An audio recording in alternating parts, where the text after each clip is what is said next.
What's up, you guys? At Fliptroniks. So I'm going to be helping you guys out if you're having an issue with your iPhone 6s getting a black screen or the display won't turn on. Alright, so you guys, definitely frustrating problem. I've had it happen to myself before in the past, so I have some fixes to get the problem fixed. And I will say that, obviously the iPhone I'm going to be using this example is fine, but nevertheless, I'm going to be giving you guys, each step, and I'll leave them in the description box for you guys so you can go over them.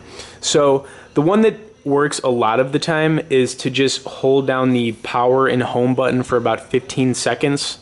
Sometimes it might take a little bit less, sometimes a little bit longer, and you'll see the Apple logo appear. At that point, what you want to do is let go of the power button, continue holding the home button, and then wait for the iPhone to load up, and that can work. There's another way to do it too. You could probably do a combination, because you're not going to get this right all the time, you guys. And if you feel like your battery is kind of low, you could actually plug it in while you're trying to do this method. So try plugging it into an outlet if you think the battery might be low. It's hard to tell, because when the screen's not turning on, you guys, it's definitely like, you're not going to know. So you might even want to just let it sit in the charger for like 20 to 30 minutes before even trying this. So anyway, so you could hold both buttons simultaneously. Like I said, that's the first way to get this problem fixed. And then you want to as soon as the Apple logo appears, you want to release of the home button. Release of the power button. Continue holding the home button until it loads up again.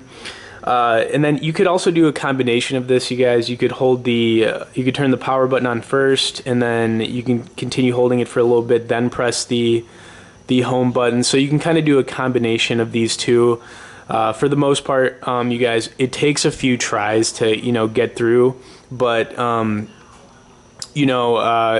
it does work. But it's definitely frustrating because it takes a little while to go. You could also try plugging your phone into iTunes, and then you could also try doing this method as well when it's plugged into iTunes. I've also had it work, or just start back up for whatever reason when I've done it that way too.